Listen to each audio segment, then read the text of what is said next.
Andy? I hope you're checking your messages because we have a real mess here. There's 2 terminated employees from your department still drawing checks.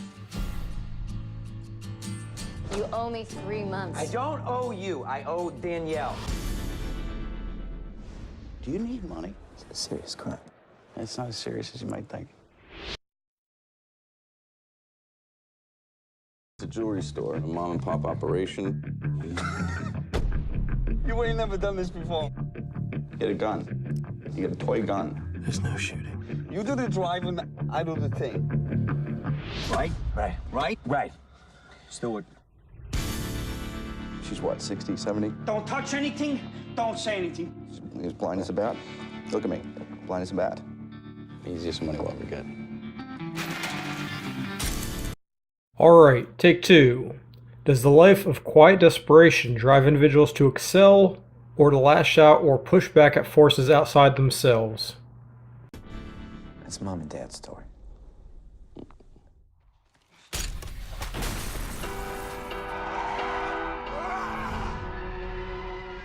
It just came apart. What am I gonna do? I'm in serious trouble. Do you realize that I've been having an affair? So can I help you to seconds? Are you gonna get angry? How are we gonna fix How indeed to fix a problem like this. it? Are you gonna get tough? You gonna hurt me? Oh, my God, Andy. Are we good? I don't think so, no! Shut up! It's too late to think. This is our future. You can do it. You can do it. Anybody can. I've got to say this up front. This is a stunning film. I cannot recommend it highly enough. And if you don't mind taking my word for it, feel free to skip this, hopefully spoiler-free review, and check out the DVD right now on Netflix or Amazon. Now that the initial gushing is over, let's dig a little deeper. Before the Devil Knows You're Dead was the last film from legendary director Sidney Lumet, a full 50 years after his groundbreaking 12 Angry Men. And watching it, you can see he's just as solid a director at the age of 82 as at 32. And that's a pretty impressive achievement. Which brings me to my next question. This flick came out in 2007. I've got an excuse for not catching it in theaters. Sergeant Fish was stationed in Korea all year. But what about the rest of you? Let's see how it did in theaters, courtesy of Box Office Mojo. Top 10?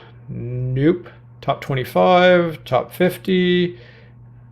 Number 162 of 2007. Are you kidding me? I'll grant you this was an independent release, but still, this stars Philip Seymour Hoffman, Ethan Hawke, Marisa Tomei, and Albert Finney in an amazing set of performances. How do you have such a great set of folks behind and in front of the camera and make back less than half your budget in theaters? I have no idea. I can only hope they made more of it back internationally or in DVD sales. They certainly deserve it. As the trailer laid things out, brothers Hank and Andy both need a lot of cash really quick. And Andy has the perfect plan. The perfect robbery, the perfect setup. As long as Hank can figure out the details and not screw it all up. Naturally, something goes wrong. Or rather, everything goes wrong. It's really like tipping the first domino and watching the chain reaction spread out into branching catastrophes. Albeit at a very small familial scale. This film does use an interesting set of perspectives. Generally, it'll start following one character from a specific, potentially random point in time in the space of the story, proceed to a certain moment of revelation, then flash back in time to an earlier point showing how the same character got to where they are at that time, even if it's only showing a period of a few minutes several days earlier. While it could potentially be a little weak in other settings, Lumet handles it very well here, and really ties all the characters and timelines together very neatly by the end. The solid story can also be laid at first-time screenwriter Kelly Masterson's feet. The name sounds familiar to me, but I don't think it's from the fact he also adapted Snowpiercer for the big screen. It's probably just a name similar to someone else's. All the characters here put in amazing performances. Aside from the big names, Lumet has pulled in a number of solid drama performers for characters.